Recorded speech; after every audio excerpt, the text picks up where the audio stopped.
What's up, everybody, and welcome to the Jobber Knocker podcast, the latest Jobber Knocker podcast it is. Of course, I'm Nestlemania. Alongside for the ride is a man that tore his pec, folks, but still muscles his way through a podcast each and every week with me, JC.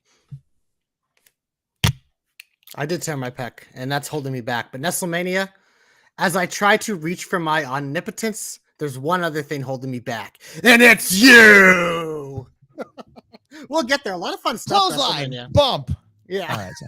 I actually hit the microphone too, and I took off my sunglasses. I botched everything, but this was a really fun week in wrestling. We have Hell in a Cell where we're going to start. We had In Your House on Saturday with NXT. I thought it was one of the more entertaining Raws, a couple twists and turns there in a while, and we'll also hit on some AEW stuff at the end. Obviously, we have big promos, champions, interim titles, this and that, and the other thing. So a lot to talk about Nestlemania, but we got to talk Hell in a Cell, and I think we go a little backwards here today because I think the lead is the torn pec. I think it is Cody because I, like everyone else, when Cody Rhodes took off his jacket and you saw the fucking bruising, that place went silent. And I think we're all just like, holy shit. Like, we had seen the reports about Cody was injured, whatever. He tore it off the bone. It's bad. So you figured it'd be bad. But the visual of it, and then just watching that match, which was a long, grueling 25 to 30-minute match, I thought the commentary was wonderful for it because Nestlemania, Cody had already solidified himself as maybe the biggest babyface in wrestling right now.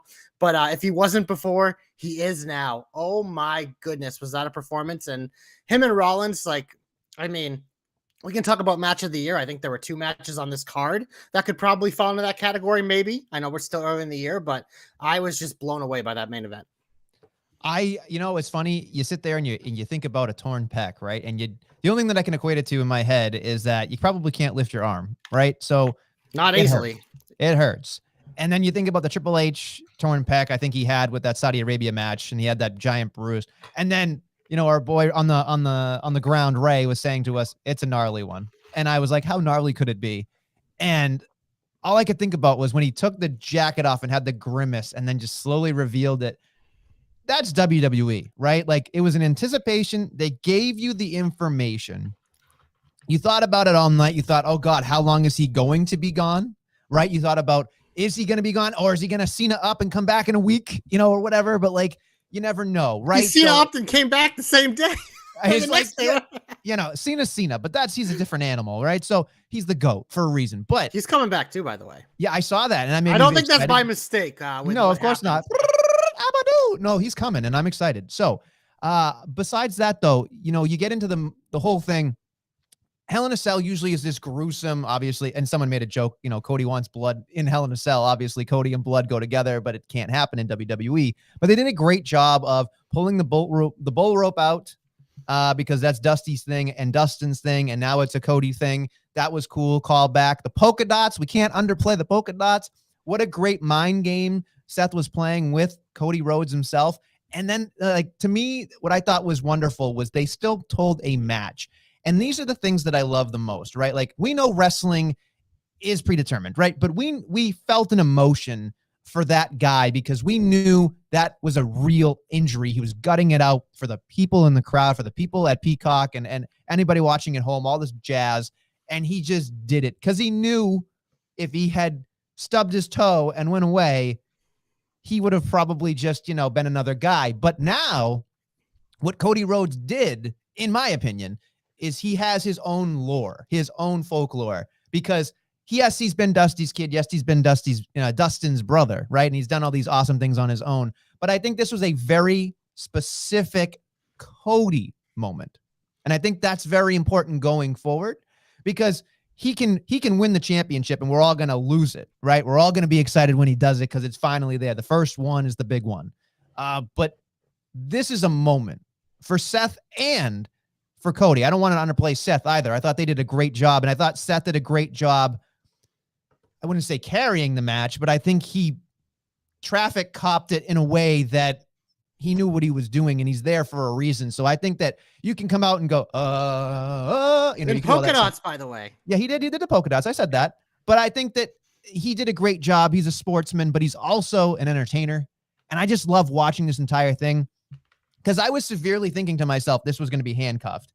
And I was amazed through the brutality, but I was amazed through just the guttiness of it all, like gutting it out and getting it done. So kudos to everybody involved. I thought they did a great job setting up the night, which I think is very important, but they also capitalized on it. I think the crowd got more than their money's worth, obviously, because the poor guy basically had one arm. And I think that's the one thing that you hit on, is that, I mean, more often than not, when a guy gets this injury, it's just like 99% of people, like anyone would just like be like, I can't perform. It is what it is. But part of the reason why I've always loved Cody is he just like, he's different. And it's not saying that he's better than other people, because he's not. It's just like, he's a fucking psycho, man. And like, he loved, like all the shit he says about him loving it, like that's not bullshit, because the way you look at it, if you look at this pay-per-view, there's no Roman Reigns, there's no Ronda Rousey, there's no main title.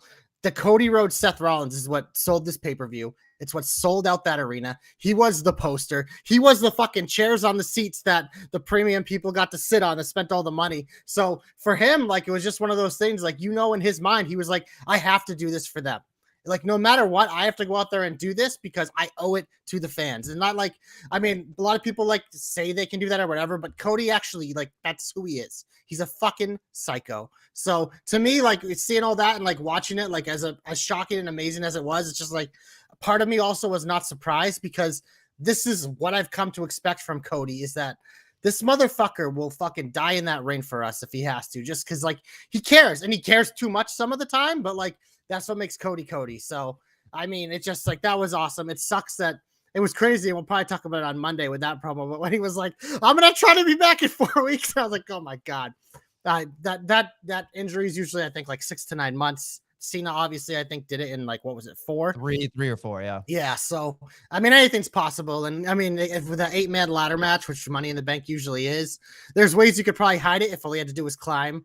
But grabbing might be the issue, actually, because you got to balance with one hand and grab with the other. But I don't know. That's either near or there. We'll get there to Money in the Bank as we get closer. But I thought this was a fantastic main event. We can kind of jump around this card, because the other match that I was referring to actually kicked off the show, and that was the Raw Women's Triple Threat match between Bianca, Becky, and Asuka. This match set the tone for the night of what I thought was one of the better pay-per-views probably all year. And these three women fucking put on a fantastic performance. We know all three of them are three of the best they have to offer. Bianca's like undefeated in terms of big matches on the main roster. Becky, since she's come back, has had nothing but hits. And we know Asuka delivers. The chemistry's there. I thought this match, it had so many fun things in it. They gave it time. Like a lot of this card, every match I thought had time. But these three women, I thought, put on a hell of a performance. I was surprised, because I was sitting there, full disclosure, everybody's watching the Celtics game, obviously, because it's the Celtics, or we're working the Celtics game. And then, of course, I was, you know, I didn't have all my knocker guys with me, but I had my boy, the Joe Stopper, for most of it. And then, of course, our boy, Mr. Grimm, did show his face towards the end of the main event. But I will say this much. When I was watching it, talking to Joe, we were watching it, and all I could think about was, yeah, they make the joke about how I don't like Becky Lynch's leg drop, right? But besides that, I thought she did a great job doing what she does, right? Like, she stayed exactly in her wheelhouse. She didn't go and do uncharacteristic things that Becky Lynch does, which I think sometimes she has a tendency to do. And I think that's because she gets so excited about the possibilities of doing random things. But the one thing that I really, really enjoyed was that you can sit there and parade out Belair as much as you want, because she's such a feel-good story. And she sits on the sidelines while other people are fighting, you know, for Raws and stuff like that.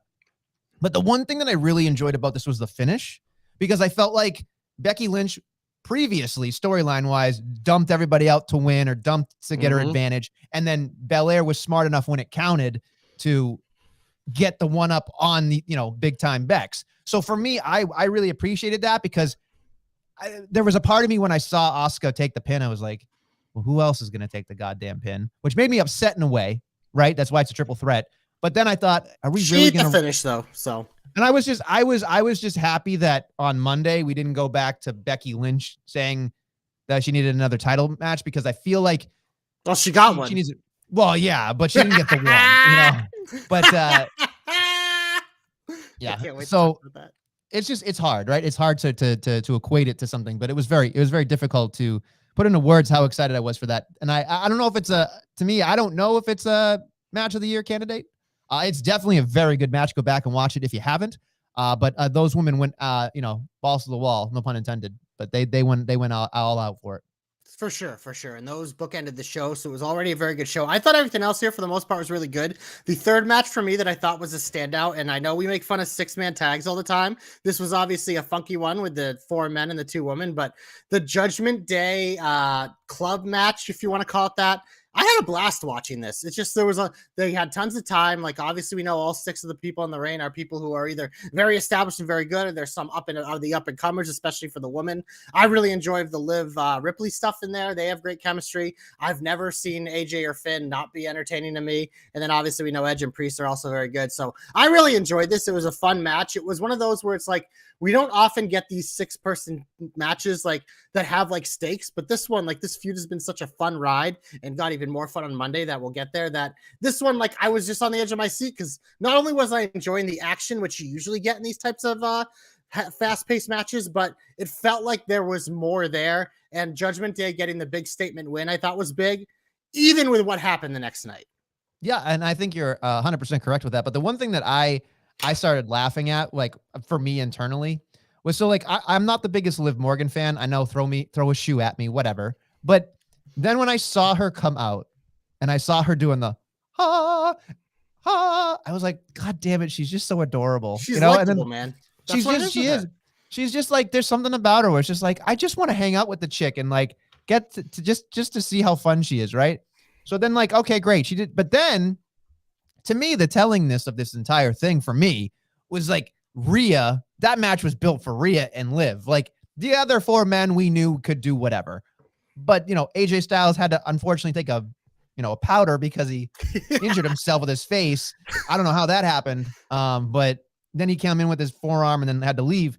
But God damn it, did I feel like Rhea Ripley, this match was entirely laid out to make Rhea Ripley great. And I think Liv hung in there and did a lot of great stuff with her too. And then of course the ending, standing in front of Finn and then Edge getting, the pinfall, which I thought was very telling of where I thought we were headed. And then of course on Monday we turned it on its head. But I agree. I don't like 6-man or 6-person tags. Obviously they get me very, very upset because there's no rhyme or reason to them. But at least this one brought me to the water and I had to drink it because, it was decent. Yes, I'm a horse, if that's what you're wondering.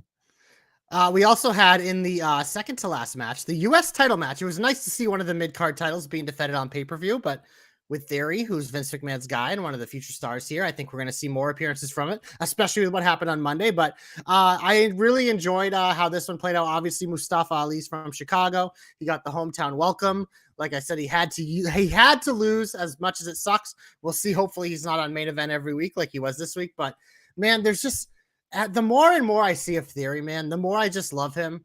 And that's why, like we mentioned John Cena coming back. Like, I think we've been talking about it here, like me and you, for like a couple months here, just like in jest of like when Theory Cena happens, it's going to be awesome. And all I could think of when John Cena posted that, like the Instagram of KO stepping on his US title, was I instantly thought Theory and Cena, and I thought SummerSlam. And Cena coming back June 27th, that would give him time to do something else before we get into that. But like, I was excited for that because, man, Theory really is the future of this company. He is one of those guys. The more and more I see him, it's just like, this dude has it all. He literally has it all. And I enjoy it. And I thought him and Ali have good chemistry. So this was a highlight for me as well. I marked out really hard for the Michael Jordan gear and then the Captain America US title gear. I was like, this is great. And I completely forgot that that Chicago was the place for Hell in a Cell, and they were like, Chicago's on. I'm like, oh well, that's a way to get a pop. That was cool. And he got his time. It wasn't a lot of time, but he got his time. So congratulations to both of them. I thought they put on a great match. Again, I personally love this feud. I would want to continue it to a rivalry and many, iterations of it. And seeing a little trading of the titles wouldn't hurt per se, but that's just me. There are other things on this program that I think we could probably run through pretty quickly. Yeah, and I think we can kind of cover what happened with SmackDown with this guy too. Obviously, Madcap Moss is back. He returned with a new look, as you requested, Nestlemania. A serious look. It's more of the Riddy Mo look, but just like when I saw Madcap come out, I was just like, he looks like what if Vince McMahon could create a wrestler. That's what he would look like. And that to me, it's just like, he's also a guy where for kids or like casuals, they see him and he's believable no matter what he does. So I was thrilled with like the new appearance. People can be like, oh, it was a little generic. It's like, whatever, that's fine. Some guys like that look jacked and whatever, like need to look like a wrestler. We have so many guys on the programs that don't necessarily, they're walking down the street. They might not look like a wrestler. Madcap Moss looks like a wrestler, and he and Corbin I thought was a really fun match. Corbin has he is just pushing this guy to the moon. So I'm excited to see what's next for Madcap. Corbin's going to be fine no matter what he does. He'll find the next baby face to build up because that's what he does. But I really enjoyed this match too, and the crowd was into it, which I'm loving to see, is that Madcap is getting big baby face reactions. So this has been a huge success for them. And I think that the ending to this match was good, right? So we had the chair with the trophy, was it the trophy? No, it was the chair Corbin with the stairs. Did it with the trophy, yeah. Yeah, this was the stairs. That was, but I appreciate that, right? So now we're back to storytelling again. We're back to an eye for an eye, and that's fine. And I'm assuming at some point we'll get a third match between, or maybe actually this is the first match. We'll get another match with Corbin and Madcap. I don't know if I like the name Madcap anymore with what we're doing. I get it. We've already had the equity into it. Our boy, the Joe Stopper, who is a plethora of ridiculous knowledge, said something about Madcap is apparently about like losing your mind or something like that. I don't know how that transpires into the character, but it is what it is. But again, when anybody says, oh, he's wearing black tights, black boots, I mean, it worked for Goldberg, it worked for Steve Austin. So I'm not comparing Riddy Mo to those guys, but I mean, he has a physique. He should be able to show it off. I mean, I think the suspenders were getting in the way personally. And I think I enjoyed them, but like it was time to move on. Like Madcap is moving on. This was him moving on, which I think is a big step. It's a graduation. Yeah.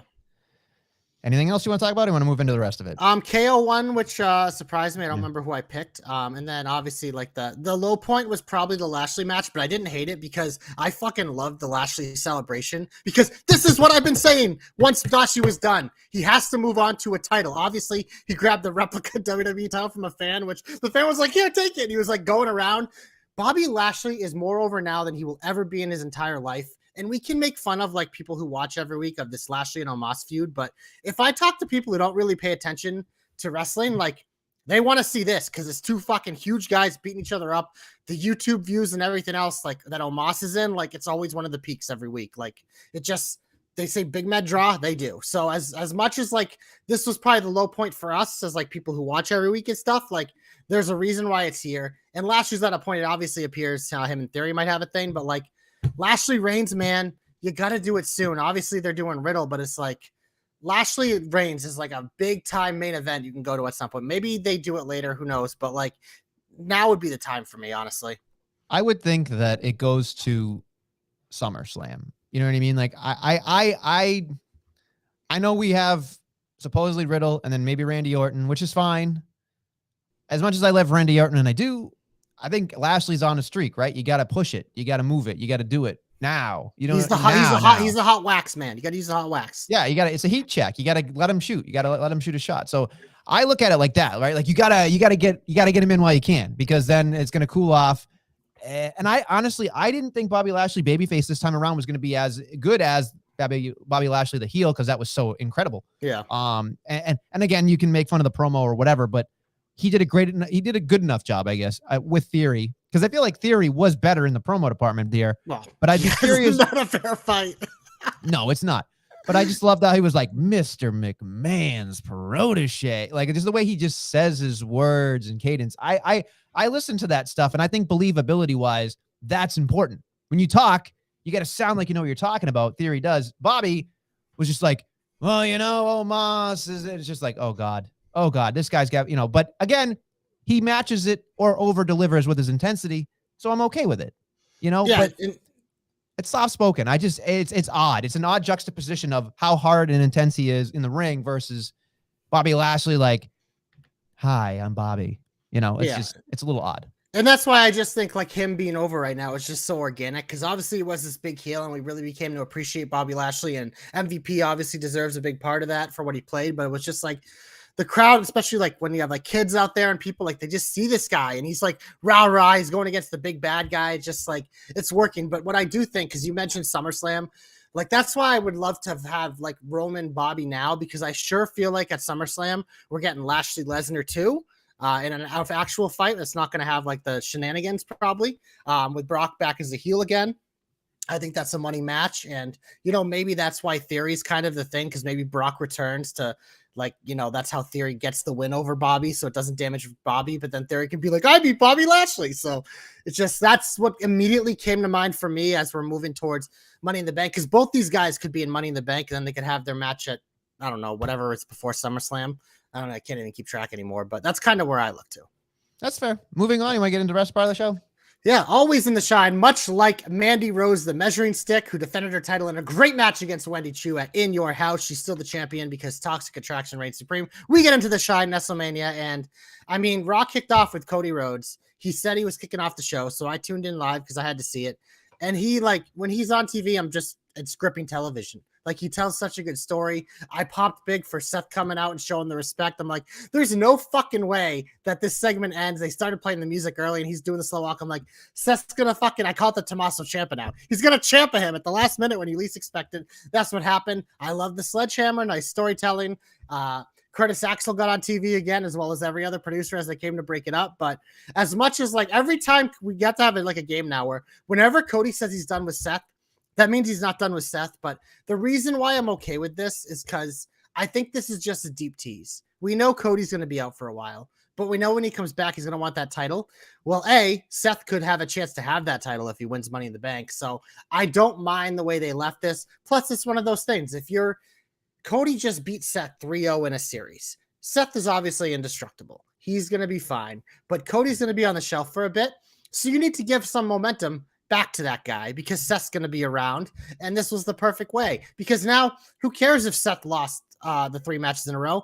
Seth is still there and Cody isn't, because Seth isn't injured. So Seth got that big win there. So to me, like, I thought this from start to finish was just perfect.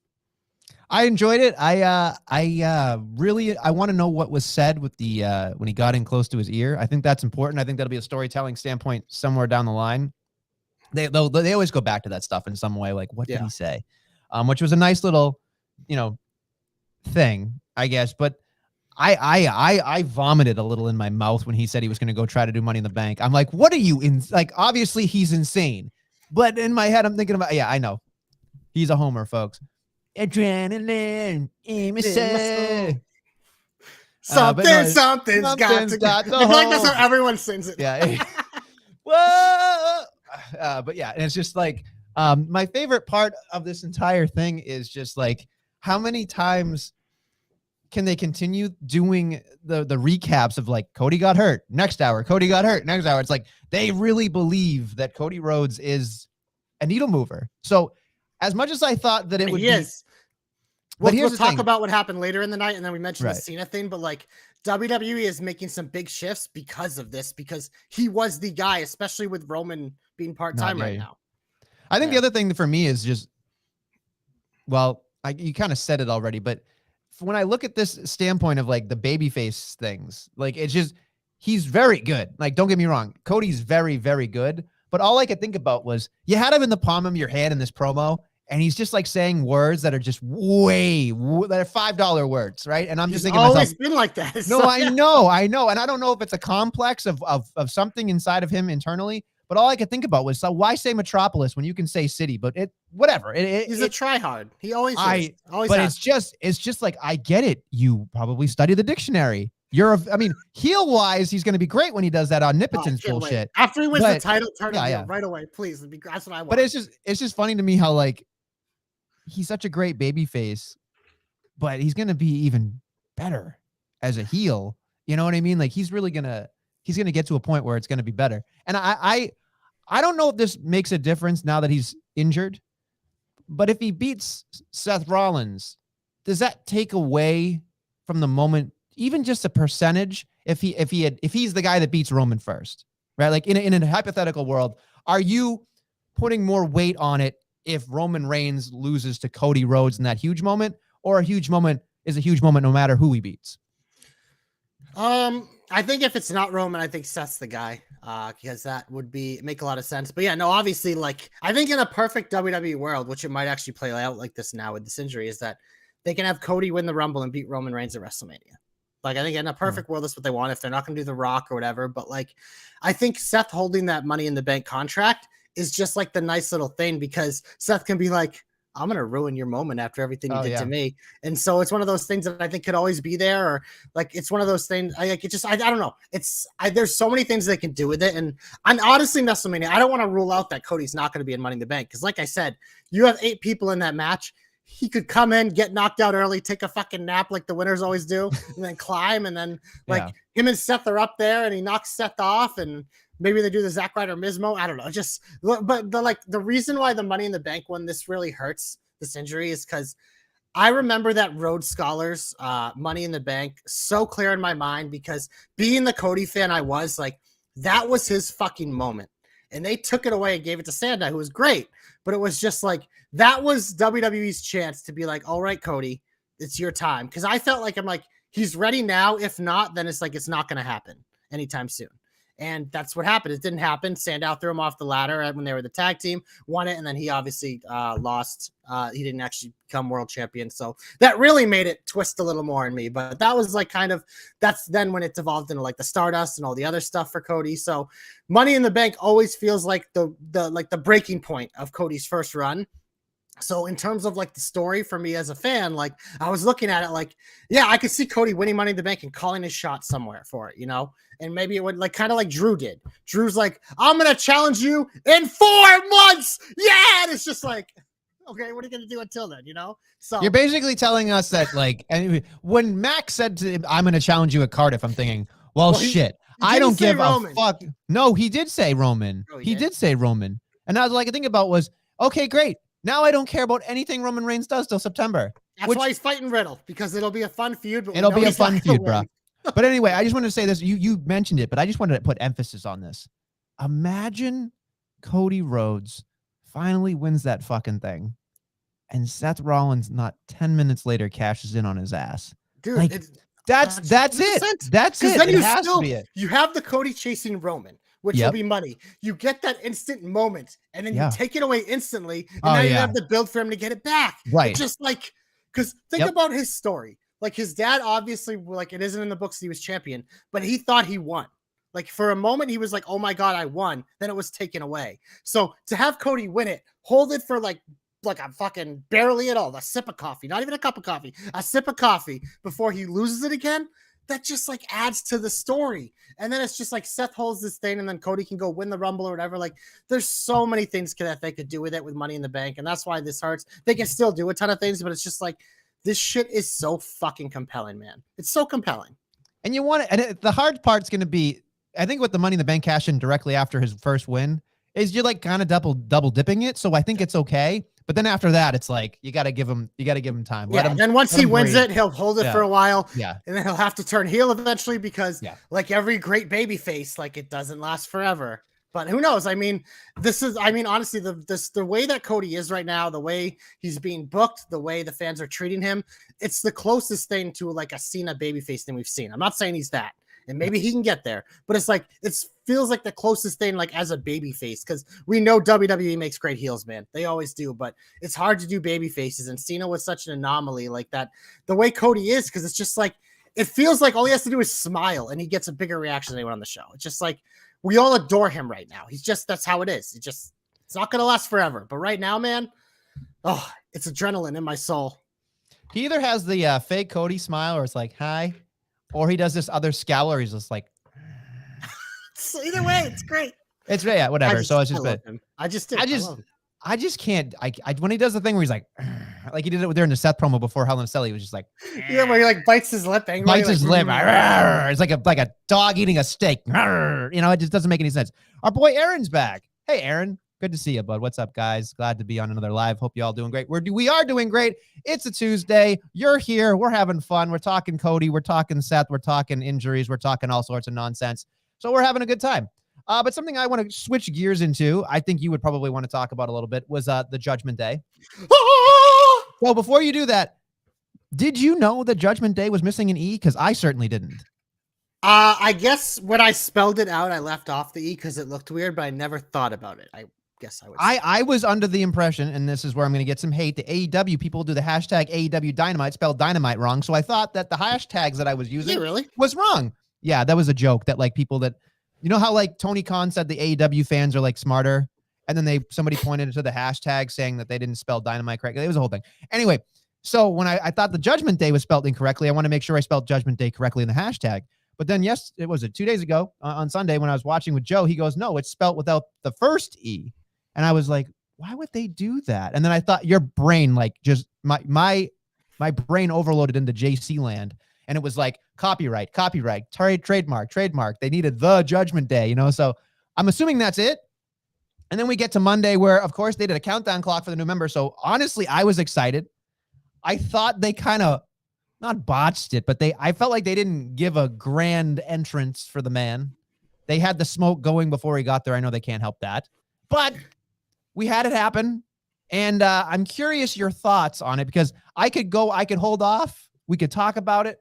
I have another hope in my head already, so it's okay. Yeah, we don't. I will just talk about my reaction to it because WrestleMania. I love Finn Balor. We've known this. I've always loved Finn Balor.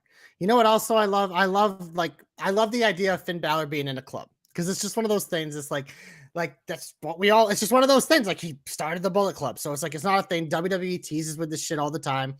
The thought of him joining as a member, like when we were going, they were talking about like, oh, we're gonna reveal a new number. I was like, okay, it's gonna be Balor, or maybe it's a dark horse like Ciampa. Well, then we already seen Ciampa in the night at this point with a random attack, which I do want to talk about those because it's the most random thing going in wrestling right now is Ciampa randomly attacking people with no payoff. But I was like, okay, well, it's just gonna be Balor. Because I don't think it's going to be Liv. She's onto this number one contender thing. She's going to be in Money in the Bank. She's going to be one of the favorites to win there. Probably lose because she's our lovable loser.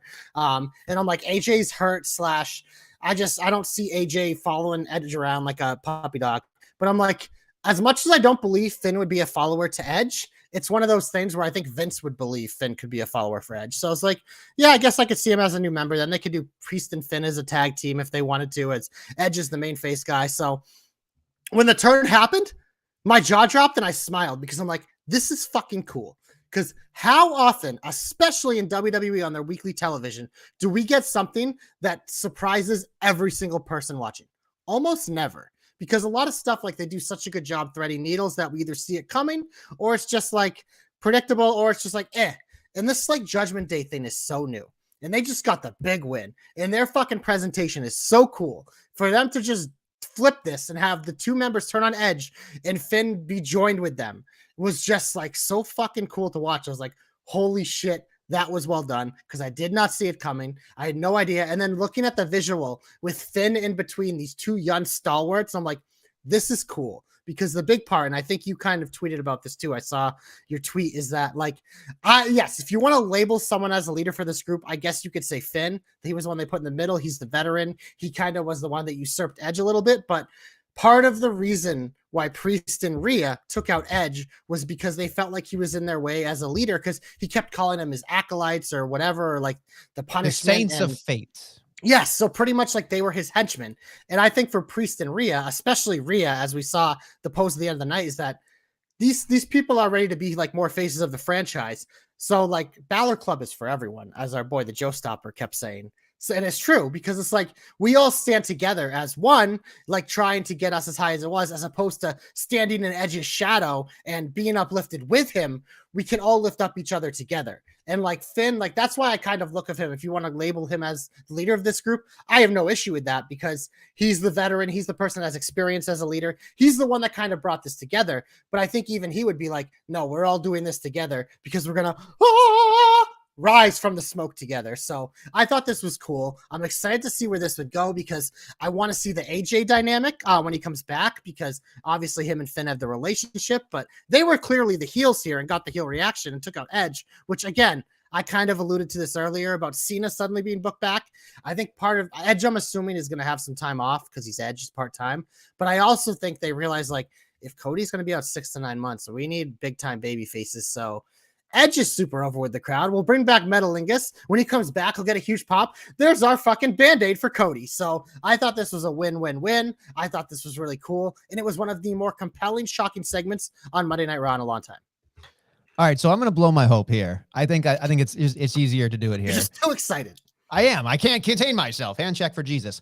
So here's the other thing, right? So I wanted to go down two lanes with you, okay? Explore with me. Choose your own adventures, shall you? First off, right? I look at this like this. I don't believe that Finn is the leader. I think, like you said, it's an equality thing. They're all together. But if we had to get in the brain of the billionaire, I tend to believe that he's for some godforsaken reason thinks Damian Priest is the leader. Like the amount, here's the thing that I would say, right? The amount of time Damian Priest had on that microphone yesterday on Monday was too much. But he was saying a lot of stuff and saying what he meant. And I get that he was the person doing that. And I'm sure there's a whole thing of here's, Damian Priest and here's Edge and they're going to have a match someday. But I will say this, that I have two trains of thought here. One is and Guthrie's with us, so I'm assuming Guthrie will listen to this and think that I'm an idiot, but that's fine. I think that there is a way that somehow, some way, when Edge comes back, it is not going to be Edge against the Judgment Day. There's going to be some weird dynamic where he just like holier than thou goes, you've all learned the final lesson. You know what I mean? Like, I feel like they're going to do something like that where he's just like, I had to sacrifice myself to make you realize who you truly are. And I think that's where they're going to go with it. In one direction, you could go that way. The other direction is people love Finn Balor. We're going to go down a different hallway now. People love Rhea Ripley. You tolerate Damian Priest, but he's cool looking and he does some cool shit, right? There is a real case to be made here, folks. This is my hope that when Edge comes back, somehow the roles are reversed. Edge is a heel, and these three bastards are a babyface team, which I think are going to be a badass babyface team because they are who they are. I know that we're going to get into the heel aspect of it for a while Edge is gone, and that's fine. And Ripley's fighting Bianca, who's like the biggest babyface. So where it's going to make sense for now. But I think when Edge comes back, eventually one of those two doors is going to open. No pun intended, forbidden door style. But I think it's going to happen because logically, those two things to me make perfect sense, right? They make absolutely perfect sense. Our boy Guthrie, of course, says the whole point of this isn't to have a leader, which is why they took out Edge. It's perfect. The idea behind the Judgment Day of these individuals to stand together on their own because they have been held back. I agree with Guthrie to a certain extent. I think he definitely makes a great point. Of course, Guthrie is a storyteller. Check out his amazing storytelling work right now on Amazon Prime. I believe it's still on Amazon Prime. The Graveyard Gang, which has a lot of our friends in it. So there you go. And of course, Aaron says something here saying, I was loving the unexpected heel turn. It was great. Edge probably going to get his own team to take again to make a SummerSlam match or Survivor Series match against the Finn team. Now that's something I didn't think about. I just, what's funny? Every time I see Edge, I'm like, we got to get Christian. We're not going to get Christian. That would be how long does he sign with AEW? Because get that man away from the fucking Jurassic Park and get him back to the main stage. Let's get him out of the prehistoric times, back to the main times, baby. Every time I see Christian, I just have you screaming in my head. He's managing a dinosaur. But that's pretty much all he's doing. It makes me so sad. He is one of the most fluid, best people in that ring. I know Guthrie's stuck doing that. He's a big peeps guy. I remember him doing that at Disney World when we were down there all the time. Captain Charisma, baby. Yeah. Come on. It hurts my soul. Hurts my soul. But this Judgment Day without an E thing is taking off, right? Like maybe Judgment without the E. Judgment without the E. You know what was weird too is the lower third had the Cutting Edge logo too, so they're gonna have to do all sorts of nonsense because the Cutting Edge thing was there, but Well, I'm curious what the entrance will be now because Finn has one of the most popular entrance musics, but also like Edge, talks during the Judgment Day entrance. But as we saw, Rhea has her own music. We know Priest does. So I'm assuming it'll just be like probably their own musics, but I don't know. Who knows? Maybe they completely configure this, but I think either way, like this is fucking cool. For the love of God, don't do a fucking mashup. Like like. Well, here's the thing. I don't. Stupid. I mean, Finn and Priest will probably fight together a lot, but I think Rhea's doing her own thing, so she'll have her own music. But I mean, they could easily just have Priest come out to Finn's music because everyone loves the. I love it. Is he the last CFO guy? No, Bianca's CFO, Street Profits CFO. There's still quite a few, but it's only the They really popular ones. Yeah. Okay. All right. That's fine. All right. Anything else you got, Shineworthy? I do. We mentioned Rhea becoming the number one contenders. I like the way that played out because it makes sense. Yeah, I guess we can probably stop there. Let's get heaty. Let's get into the heat. Get him off my TV. Get him off my TV. Get him off my TV. There's a lot to talk about here. I will go over to SmackDown very quickly because I have to say this. Drew with a New Day kilt makes me want to vomit. Unicorn color, fucking rainbow color vomit everywhere. Every time I see it, it's stupid. I get it. I fucking get it. But Drew McIntyre might as well be injured and come back in September because it's the same amount of things he's going to be doing anyway. But that's just me. Of course, we have some nonsensical things on SmackDown. We have a 6-pack challenge, and it's a whole thing. Natty Natalya, number one contender. Yawn. She'll make Ronda look good like last time, but we will. Care. Yep, of course. The other thing that I wanted to say was that this is the thing that made me upset, and it's more of the contenders match and all that other bullshit we do with this contenders bullshit. But we did have the Street Profits, which I thought was going to have a great match against the Usos. It just kind of fell apart at some point, in my opinion, based on the commercial breaks. I felt like I wasn't really interested in it, and I should have been because it was going to be super hot fire in my mind, but it just didn't. I felt like it just didn't sit well with me because it was a count-out victory. I know what they're doing because the Usos are like adjacent to the tribal chief and can't lose, or the tribal chief can't help him because he's, off on a tribal vacation or something. But you could at least retreat. The tribal retreat. There we go. Everybody on a tribal retreat. I love it. Vacation. Acknowledge his vacation. It could be 3 to 6 months. So I just don't like the count out victory is the way that they get a victory over the tag team champions. And now they'll get a tag team shot. Like it doesn't there are so many erroneous things about the contenders match and anything you can say here. Like when Becky Lynch said, you have to beat the champion to be the champion. But I can't for the life of me want to see this at all. I can't. We've said it a million times with these, you shouldn't have to set up a match with the actual match because it's just like you're giving away what you're trying to sell me right now.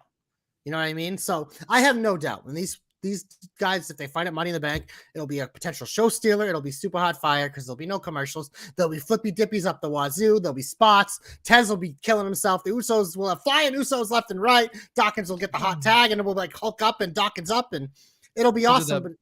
The Superman thing, yeah. Yeah, I just like. But yeah, the idea of the contenders matches is the dumbest thing in wrestling right now. Even dumber than some of the shit Tony Khan does. So he has that going for him at least. But it's so stupid. It's so easy to find another team and just be like, here, fight these guys. And if you beat them, you get a title shot. Like, it's not that hard. It really is. No. I'm curious where you want to go in the heat here because that one really bothered me. But go ahead. So this next thing is heat, obviously, but I fucking thought it was hysterical. Dana Brooke already in the ring taking on Becky Lynch, and then we have, of course, the fucking absolute nonsense running out to Sawa. Dana wins the title, and obviously, like, Becky's pissed off. She's pissed off. She's like, what the fuck? I was supposed to have a match, and you have this shit come out? And she's like, fine, put your title on the line. And I was like, this is a win-win for me, because I love to watch the world burn, and I was like, either Becky is going to get pinned and lose to Dana Brooke, which is what happened, or Becky is going to win that stupid, dumb title. And either way, I am going to laugh and the internet will be mad. Obviously, she got pinned by Dana, which I will say for Dana Brooke, she Instagrammed about it. It's the biggest one of her career. I'm happy for her. That is a cool accomplishment that she can run with. But I also think it's fucking hilarious. Obviously, Becky's fine. It's not going to matter. Obviously, Asuka was the reason why it happened. We're still there. They're both going to be in the Money in the Bank, whatever. But I just thought this was just, it was 24/7 title, so it has to be in the heat. But I fucking was laughing my ass off because I'm like, if you like watching the internet burn, like I do, this was for you. I just couldn't get behind it at all. Like I appreciated that they at least cut to break and then they did the whole thing again where she was like, I'm going to challenge for this championship. And I legitimately was just like Aaron and Guthrie. And I thought to myself, holy shit, she's going to fucking win this thing. And then she's going to make this belt relevant. And then, but no. If there is a person that can take it from the depths of hell and rise above. It's Kelly. I agree. Kelly. No, Former Jelly. champion. Right. No, and I mean it's true, right? Like you are it's something different. Like Aaron no, said, what Becky would do a great job with this title. And I think that's the thing. Like if she made it like not that like and here's another hope, right? Like you get to a point where you're like Becky Lynch could redesign that championship and put like I don't know, like random shades on it and call it somebody and like do something bizarre. Like who wants a green belt? Get that shit out of here. I want a metallic belt. Green like money though. No, I know, but it's just like it's so funny. But like all I could think about was she went from big time Bex, right? And then she loses to Dana Brooke, and now she's in the 24/7 category. I'm just waiting for someone to say in a promo, you went from big time Bex to Little League Lynch. Like, I just want him to fucking say that. Because that would be so fucking funny. And I like alliteration. That's really good. I do too. I love alliteration. Little League Lynch. I think that'd be so fucking funny because then she would lose her shit. She would lose her fucking shit. And she would just, you know what? And like, she gets so mad. And again, you're taking somebody away from the title picture. That's, whatever. But then you get to the point where now shit, I want to see her win this championship that nobody wants on television. I think that'd be fun. Like you got to get to a point where these people have to be plug and play, right? And Becky Lynch, unfortunately, is in a certain category. She's plug and play because she's really good. Right. But I think that she's in a category where like, you can't take her out of the title picture sometimes. And this was at least an instance in where you look at it and you go, no shit, she could do this for a while and you'd be okay with it. Like it's not the same thing, but it's almost like when the Undertaker won the Hardcore Championship. It was like against everything the Undertaker ever did, but it was interesting, right? Like he had like him and Tommy Dreamer thing. Like I remember all that shit. And I just thought taking somebody out of their element and putting them in this shit would be so funny for me. Cause she even said in her promo, she's like, if any of you come in here, I'm going to break your ass in half. And I was like, you know what? I believe that Tozawa would be afraid of Becky Lynch or Little League Lynch. I definitely would. And I think I said this probably like a year ago when Omos had like nothing to do. I'm like, I think it would be cool if he just gave Omos the 24/7 title and the story became that they were all too scared to pin him. So he was just the champion for like months. Literally months because no one would come near him. So like, I think it's kind of the same idea with Becky where it's like, she's more of a big leaguer and it's more of an intimidation. Like R-Truth and Tozawa try to do it and she like looks at them and they run away. Like, I think that could work like that. Apparently Little League Lynch is getting over with the buddies over here. So great. That's one of the better things you've ever come up with. It's so good. I was on my car ride home today. To work. And I just thought to myself, like Little League, she's a Lynch. She's big time Bex. I thought of other ones, but Little League just sounds better, right? Yeah, it just sounds better. Good. And it's a good meme. It's a good meme. So I'm curious how you feel about other things that you would like to talk about in the heat.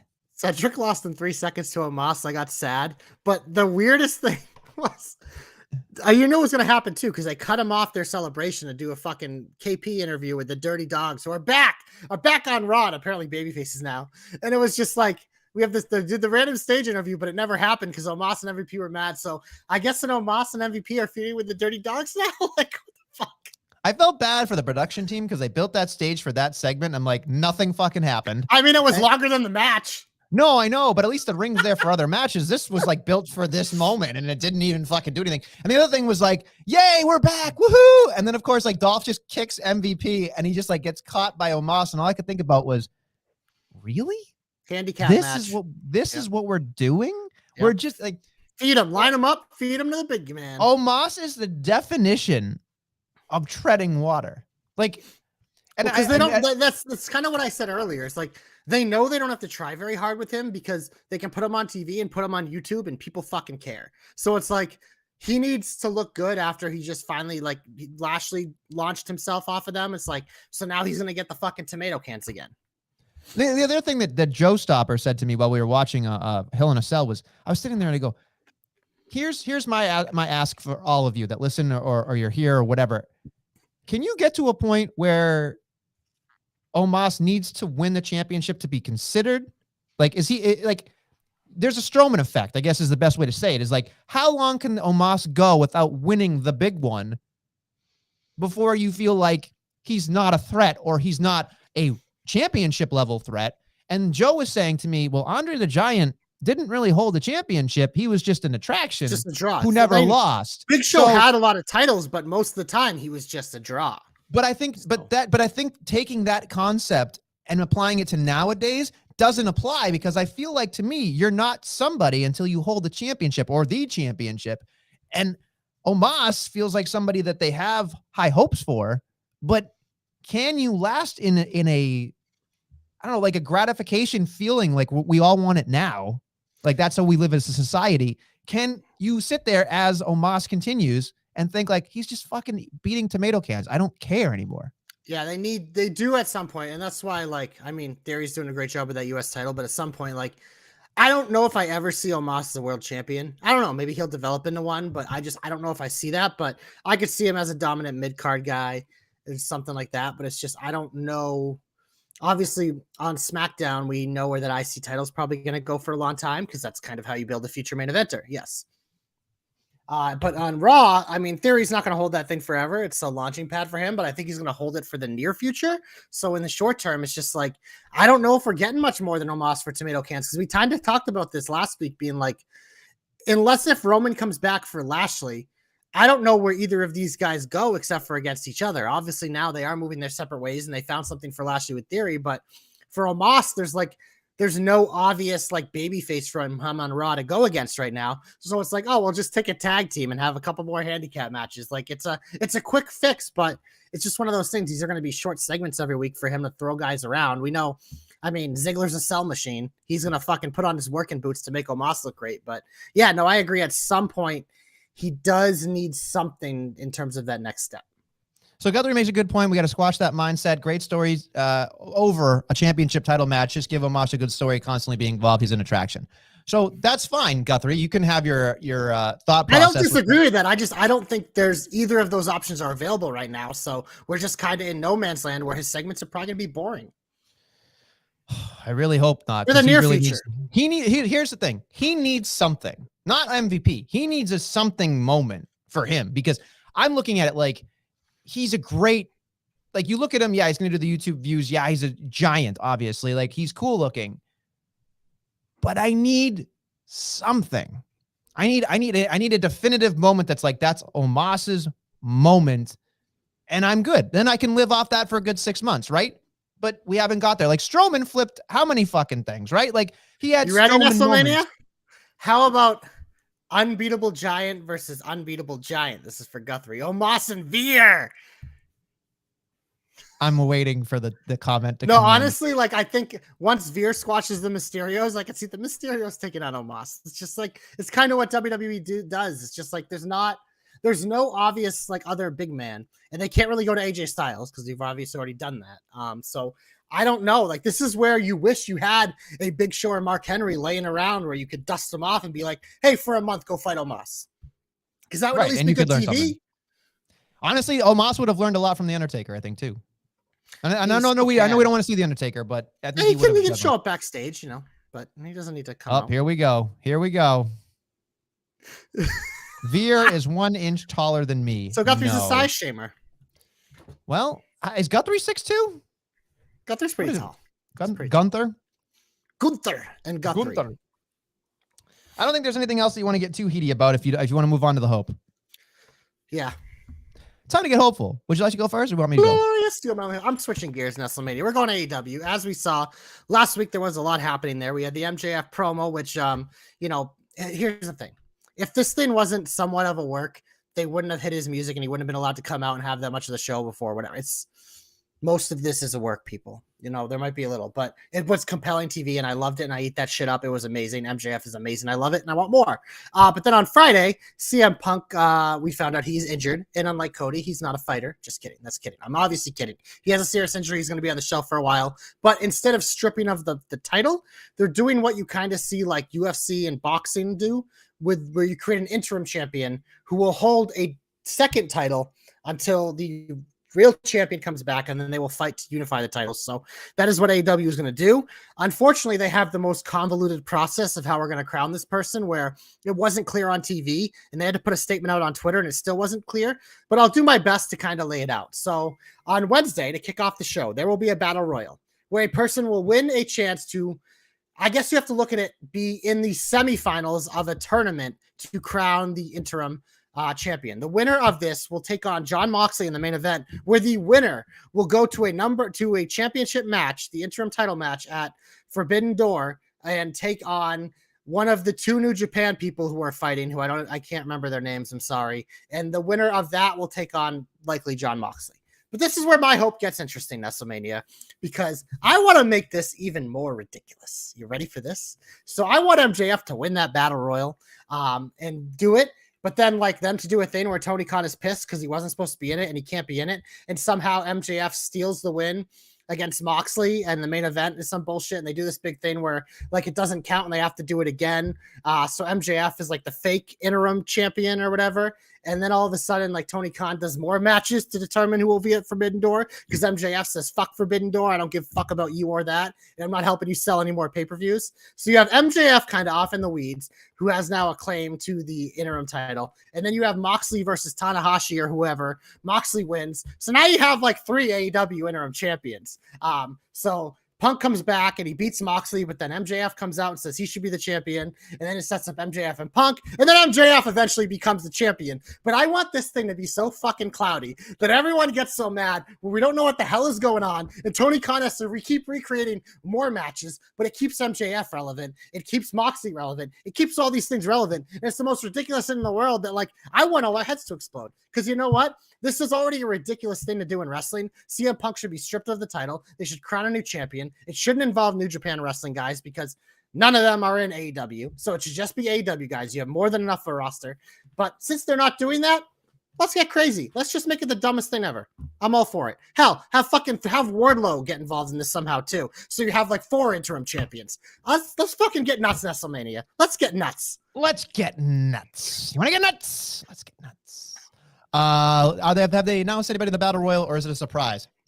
Honestly, that press release made me want to just throw up because I didn't understand it. They could have put out, I don't know, brackets, like brackets, like here's the winner of the Battle Royal. The majority of the roster who isn't injured or booked on that show will be in the Battle Royal. So you'll get your Johnny Humvee and all that shit. Give me a bracket. Just give me a goddamn bracket.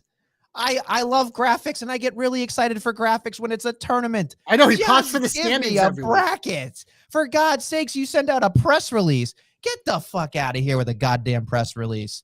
Good God. And then this whole thing with the Forbidden Door, it's like they had to squeeze in Tanahashi and Moxley because that's going to be the match now, and they just wanted to throw the title on it because that's a thing. And again, I don't think Jon Moxley needs that championship. I personally think Jon Moxley is fine without it. And if here's he's the thing, WrestleMania, it's going to bore me. No, here's the thing.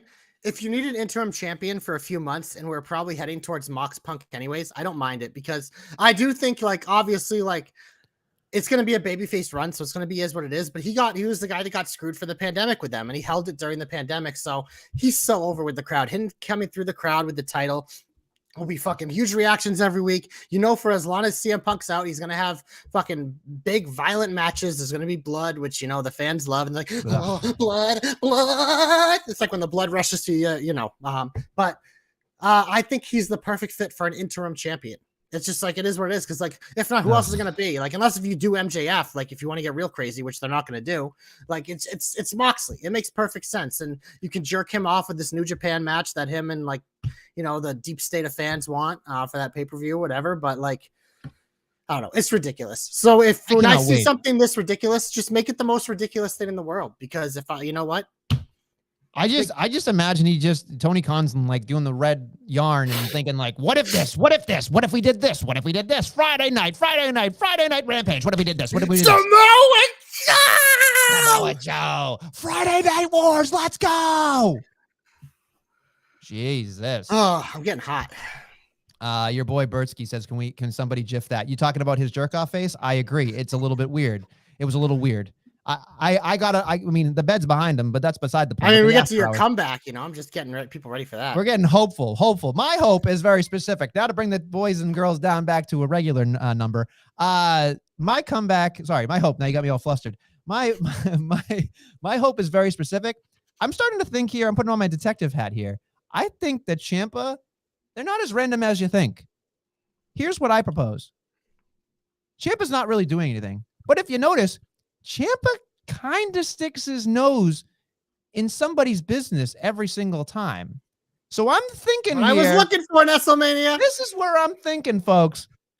There's at least been 1 or 2 times, maybe even a third time, that Ciampa actually in the same segment as The Miz. Both times he attacked Mustafa Ali was with The Miz. So I'm just saying there could be a dip in the water here to put Ciampa with The Miz, because we know Ciampa in the ring, chef kiss, right? We all love the intensity.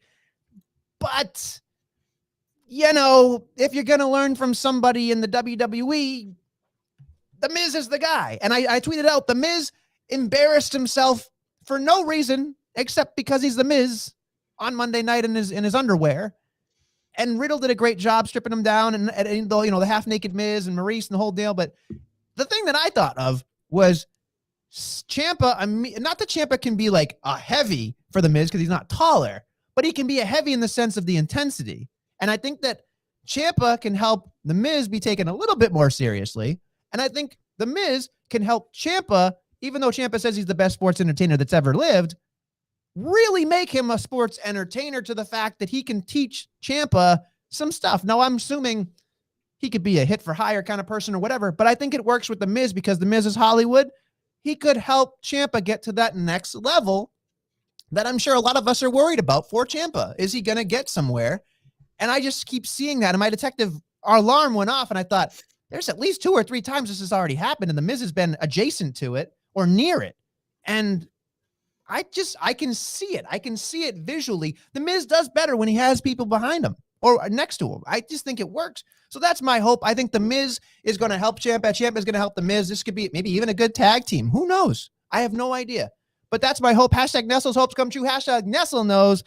Hashtag for the Nestle. Anyway, I'm going to give my comeback because it's adjacent to this. I was going to say, you talked about things that look great standing behind the Miz. I hear those come in pairs, Nestlemania. Pairs in general. My comeback goes to Maurice, because when I saw those things, I just thought to myself, wowzers. The dress was what Dom said was the real MVP, but everybody enjoys it. She's back. The Miz and Mrs. I haven't watched, but JC over here is going to be watching and telling us how great 2 episodes after Raw last night. 2 episodes. I cannot wait to watch them. I just want to be friends with The Miz. But Maurice gets my comeback for obvious reasons, because she did a great job with the average size balls. No, not the tiny balls. I thought that was hysterical. Huge balls. So again, a nothing segment, set up a nothing match, but it all came together because Maurice was great. The Miz is great. Riddle did a great job. So great job. She gets my comeback. I was sports entertained. I enjoyed all of that. And I love both The Miz and Maurice. They're my favorite couple. It is what it is. My comeback, though, Nestlemania, speaking of favorites, my favorite person in AEW, now that Cody's not there, so this guy does stand alone. He's back. Machka Miro, the Redeemer, is back on my televisions. Believe they had who's going to face Johnny Elite, this mystery thing. I'm like, I hope Miro comes back and kicks his ass. And Nestlemania, Lana kind of teased it because she said she had a reason to watch Dynamite, but Miro came back and kicked Johnny Elite's ass. Honestly, I wouldn't be surprised if I don't even know if he'll be in that Battle Royal, but if he's in it, he could be a guy, and then they'll probably have Moxley be in the main event, which whatever. But I love Miro. He is amazing, and I always feel redeemed when he comes back, but he's also the best vignette game of the backstage promos, as our boy that Joe Stopper says in his articles. So we're going to get those on a weekly basis. We're going to get Miro in the ring. So I'm excited. That's my guy. I'm thrilled to have Miro back on my TV. Listen, I match it all over it. I was very excited. I just thought to myself, when I saw him walk in and talk about redeeming, and he's like, I'm going to redeem myself. I'm like, this is great. He speaks in circles. He wants to fight God, Nestlemania. But he says, I've been doing it for you now. I want to come for you. I was like, yes. I wonder if there's a physical representation of God in his brain that he's going to beat. I don't know. Vince who knows? McMahon fought him, so. when I thought about it, I'm like, does he think like he's gonna kill somebody? Like, I don't know. It's weird. It's very weird. But again, entertaining. And it's great. And of course, it was right before the MJF thing about the ex-WWE guys and then Elite. It was perfect. There Elite. was 2 ex-WWE guys in the Boom, next segment. boom, next segment. So Tony Khan, as much as we like to shit on him, yeah, like he knows. he's fucking good at some of this stuff. He gets it. He gets some of it, and he gets some of it not us plays, but that's fine. So anyway, that's your comeback, and we get to the big old finish. We are wrapping this thing up because we are way over. Yeah, so I guess we'll just stick on AEW quickly there. The Battle Royal to determine who will face Moxley in WrestleMania quickly. Who do you got against Moxley? Who wins? I want Matchka now. I like all of your scenarios, but I feel like no, you know what? They're gonna really care about Miro. They can't do that. So I'm gonna pick. It's gonna be someone like a fucking Dante Martin or a Jungle. It's gonna be like Darby Allin. No, I think it's gonna be one of those young guys that they can just have lose to Moxley and it won't matter. I don't think a big name is winning here because here's the thing. You know who's probably not in this Battle Royal? Hangman, who's fighting David Finlay in a separate match in the show. You know what sucks is that Hangman could have just held on to this championship.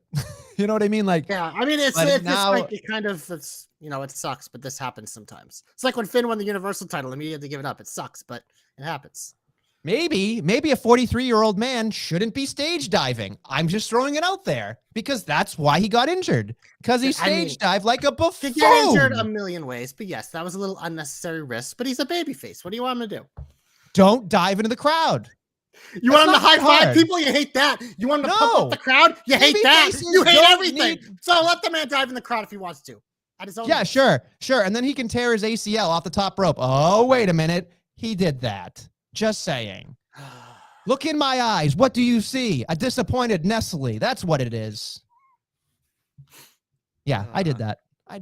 Fuck all y'all. That's what I say. So anyway, what else we got to need? I'll pick Darby Allin. There's my random give me MJF or give me nothing. That's what I want. I hope he's in it. Maybe it'll be Wardlow, but it would suck to watch. No, you can't do that. I agree. SmackDown WrestleMania actually has 3 things I'm really looking forward to. We have Ricochet versus Gunther for the IC title. So the thing that I hope for might be happening this week, or they might have some schmaz and play it out. But Gunther's the uncrowned IC champion at this point. I cannot wait for you to run around in your tighty-whitey underwear and just start screaming because you're so excited for Gunther. I can see you being like at home in your underwear going, doing the Gunther pose. Like it's not even about Gunther. I love Ludwig so much. And I love Ricochet. This match, like Gunther Ricochet, if they give this time, it is going to be fucking awesome. Because put it in the main event. When Gunther works with little guys and when Ricochet works with bigger guys, and Gunther's he doesn't look like the most athletic guy, but like some of the shit he does is insane. Like this match could be a fucking spectacle. His jump off the top rope always looks like a flying squirrel to me, like before he lands, but I love it. That's the one thing about Gunther that I like. That's it. And the presentation, great. The splash, Oafy man, great. Get that chop shit out of here. That's all he is. You know what else I like WrestleMania? I gotta get real close. Max Dupriest. New client is going to be revealed at SmackDown. Who you got? If it's Mace, I'm gonna vomit. I mean, he's gonna be one, but you ready for this? Because I saw the rumors like everyone else. You know who'd be a great first client for Max Dupriest? Cesaro. I don't hate that. I just don't care about Cesaro. But we always have said Cesaro with a manager. And this would be perfect. And to do it as a heel would piss the fans off even more. Here's the thing. Cesaro is fantastic, but it's just this will he, won't he stuff that they keep doing with us. It's just, I've stopped caring. I literally have stopped caring about it because it just doesn't matter. Problem. No, that's me. That's a me thing, bro. That's a me thing. I will own that. I love him inside the ring, but they keep fucking pulling it up and down. Oh, it's just up and down, up and down. It's just too much. Kind of like the Mrs. Pants on Monday. Right. By the way, right off. By the way, I was upset on commentary when they were talking about a naked Miz, and I'm like, he's still wearing more clothing than he normally does. He was actually naked on Miz and Mrs. before, so we've seen naked Miz. Just obviously, your boy Birdsky over here says Cesaro yawn. Yeah, I tend to agree. He's never liked Cesaro though. He also dislikes a lot of other people. Bert has some odd tastes. Well, some good tastes. Well, okay, LA Knight can make up for any gimmick in the world. That man oozes talent, charisma. Love Max Dupree. Says Guthrie. So I agree that LA Knight is great. But Max Dupree, who the fuck is he? Who? So yeah, who the fuck is Josh? Who the fuck is Adam? I don't know. I don't want it to be Mace. If it's Cesaro, it's not. Get the fuck out of here. It's not Cesaro. It's gonna be Mace. Well, you just heard it. Nestle just cursed it. It's gonna be Cesaro. It's gonna be T-Bar. It's gonna be T-Bar. No, it's gonna be T-Bar's like a good-looking man, at least. It's gonna be fucking like Mansoor or some shit. But whatever. Oh, for fuck's sake! If it's Mansoor, I can't. None of this is gonna go well. That's what I think. No. That's where you're wrong. It's gonna go well because it's model. Maximum model males. He's got to get a tall motherfucker. All right. Well, how about this? Lacey Evans is apparently going to debut for the 3rd time, but she's back on SmackDown now. Maybe model she's males. not the model. Male models. She's not going to be part of the MMM. It'd have to be MFM. Come on. But she's debuting again for the 3rd time. See, now he gets it. Guthrie gets it. Give me the Von Wagner. You're right, Guth. He's already got 2 managers. He can't have a 3rd. Big Guff gets me. He just gets me on a level that other people don't. I want Von Wagner to run train on everything and everyone. I think he wants to run train on Sophia. I want the Von Wagon train. Get on the Von Wagon. Woo woo. There's no woo woo in a wagon, but you get it. You get it. Come on. You're gonna tell me that the Wagner is not gonna be a big deal in the WWE? Vince McMahon is sitting there going, Von Wagner, when he first gets called up, will get a gigantic push. Oh yeah. But like many of the other fucking goons they get, he will probably slowly dissipate into nothing. Vince McMahon is going to see him and go, I need a thumb. He already did. Remember when Von Wagner 6'7" was Adam Pearce's heavy for 1 week and then they dropped it? Nothing. Because Adam Pearce was clearly going to turn heel and they're like, we're not doing that anymore. I just can't. He looks like a thumb with blonde hair, and I can't help myself. It's just get Robert Stone, kick him to the curb. Whatever that blonde girl, fine. If she needs to be part of it for Max Dupree, let's fucking go. Guthrie, I fucking love it. Let's go. Moving on to everything AEW related, I guess, or NXT. No, we already did AEW. We're going to NXT. Well, then fucking let's go. In Your House was another great show. Takeaways. Didn't understand why Mello won, but I get that we can't have a loss to Mello. I understand. I thought Cameron Grimes did a great job, and it was pretty early in that title reign, so I was hoping that he had a longer reign. Of course, we saw Solo Sikoa getting excited for that. That match is going to be bangers. But you kid on. I think Mello Sikoa is the feud. That's why it happened. Mello's the transition to Sikoa. Well, no, that's the transition to Sikoa, which probably won't happen in the first match, but it's going to happen. And also, maybe Cameron Grimes is Max Dupree's client after maximum. I would imagine tall. Well, it's going to be Mace. Big. It's going to be face. Listen, you're right. You know what? Von Wagner has a big face, and he's big. It's ugly, though. He does look like a foot or a thumb. It's fine, but that's okay. Some people just look like that. Also, not models. That's fair. That's fair. He does have that argument. I can't deny that a thumb can't be a model. That's fine. Thumb model. Thumb model. I'm a hand model. I do rings and things. We don't just set the bar. We add a bar. We got anything else on this fucking show? Oh, so the Creed brothers won. Great for them. Julius Creed's clearly a star. Brutus, thanks for coming. Might as well just be background noise. They treated it that way, at least when I was watching In Your House. I'm happy the Creed brothers won. I'm not a huge fan of them, but it seemed like the crowd wanted it, so it's just odd that Pretty Deadly didn't hold those long, because now I'm like, what do they do with them? Pretty Deadly needs to go to the main roster. They have every tool they need. There's nothing in NXT with the exception of they've already learned whatever they need to in NXT UK. It's just applying the American craft here. I cannot say enough about Pretty Deadly. I think they are going to be a generational tag team. I think they are going to be top 10 all time. Oh, yeah. Top 10. Might be number 10 on the list. But top 10. I like them, but that is insane.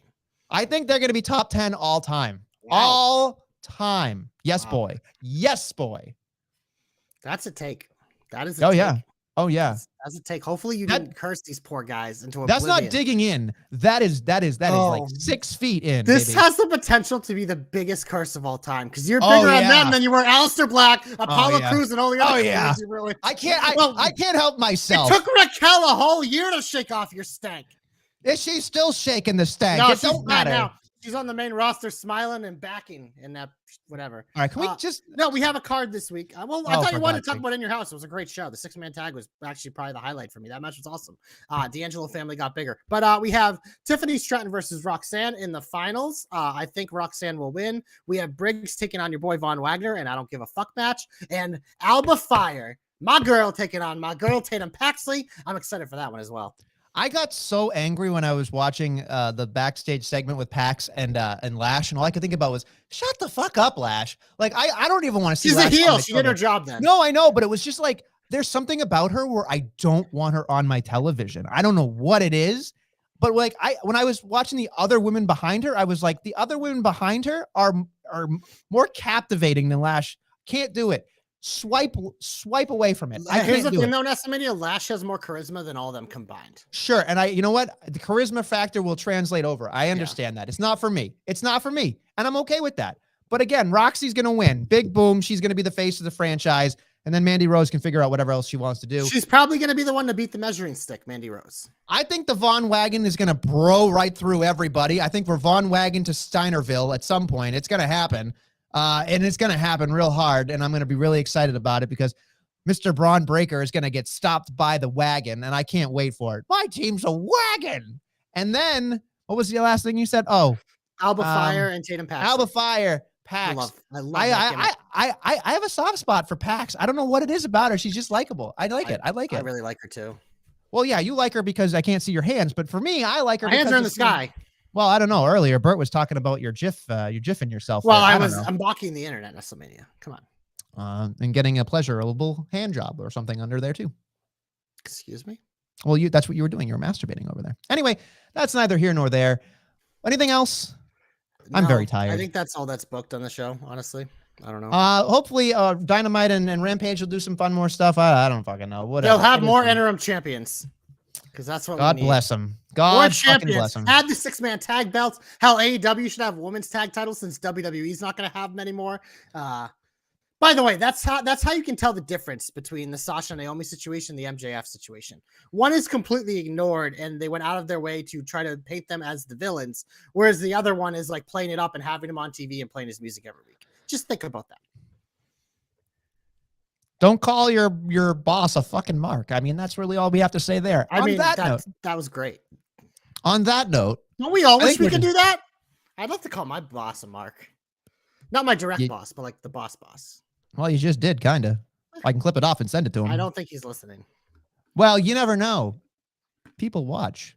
Anyway, thank you for listening to the Jobber Knocker. We'll be back next week with more Jobber Knockery. And probably no Cody.